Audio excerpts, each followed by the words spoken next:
Hola. So tomorrow's my birthday. I'll be 35 years old. 20 years of recording music. I've owned multiple computers, interfaces, tons of different software, all sorts of instruments, guitars, basses, keyboards, drum set, tons and tons of things. I've owned maybe 15 different microphones. This year, what I asked my wife for my birthday was a $100 microphone called the Shure SM58. You probably recognize it as maybe the most famous microphone in the world. It's probably what comes to mind when you think of a microphone. A lot of people like to talk about this mic online. Some people say it's really special. Some people say it's nothing special. It's what most musicians expect to get at a gig. Sometimes you see it in a recording studio. But for the past year, I've kind of had a special relationship with this microphone. When the pandemic started, I don't think anyone really knew what was going to happen with music. I knew that I wasn't really super motivated to play or write or release music. I just put a record out in 2019. I was trying to work on video. You're seeing some of the fruits of that labor. Trying to learn a little bit of animation. Trying to figure out what was going to happen with my creative outlet.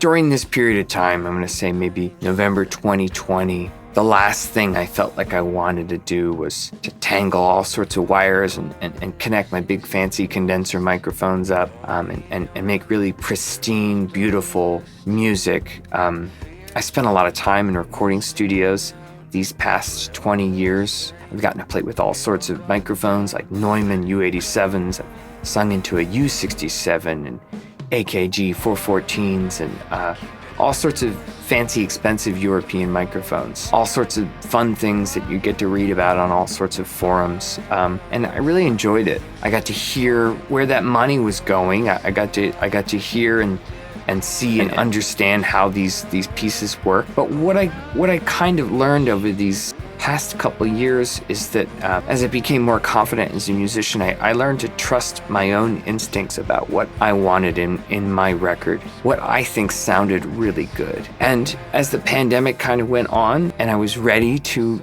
begin making music again, and that involved singing into a Shure SM58. For this past year, almost every song video I've released on my channel was me singing into this microphone right next to me. There's something special about it to me in that I know what I'm going to get. It's a simple sound. It's a predictable sound. It's kind of a honky mid-range. It can be a little much around 400 to 500 hertz. Sometimes I have to cut it out. It doesn't have the biggest bottom end. It doesn't have the brightest top end. It can be a little sibilant if you're not using it properly. But when I process the microphone, put it into an equalizer and into a compressor, I know what I'm going to get. I know how to achieve the sound that I'm looking for. I know how to isolate the sound from all sorts of things happening in my studio. Right now, my wife is running the dryer. You can hear the cats running around upstairs. Sometimes the heater behind me starts running. Sometimes the dishwasher is running. Sometimes I might leave something on in here. What I enjoy about this microphone is I'm getting back to the basics of really focusing on a song and a performance, not focusing on gear and the minute placement of a specific condenser microphone, the placement of a specific pop filter, the gain staging of a specific preamp. I know that this is really important to a lot of musicians, and for years it was really important to me.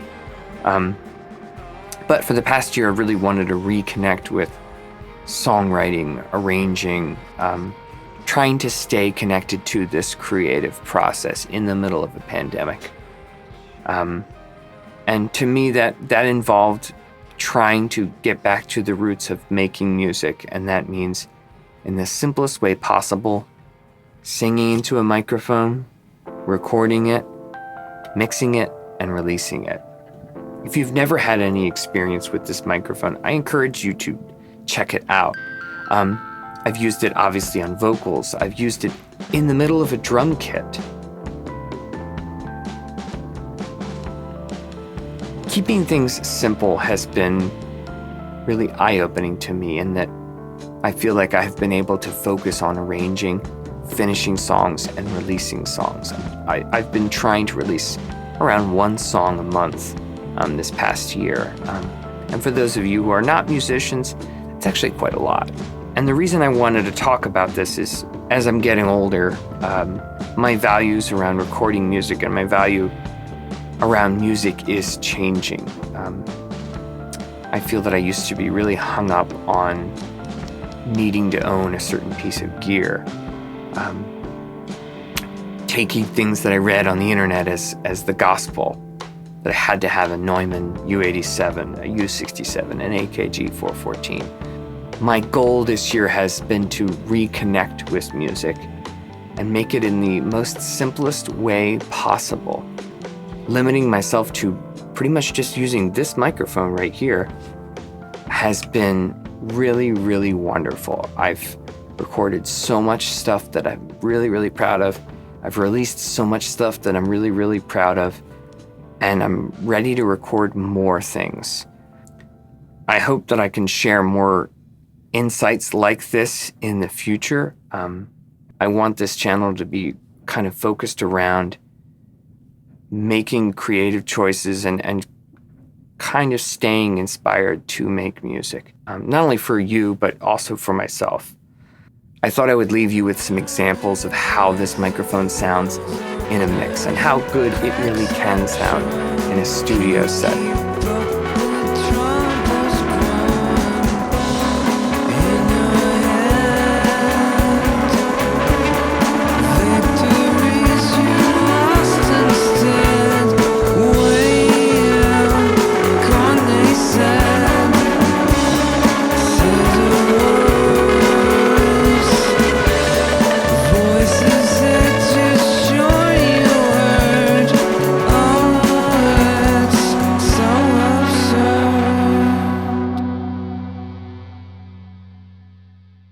Hasta luego.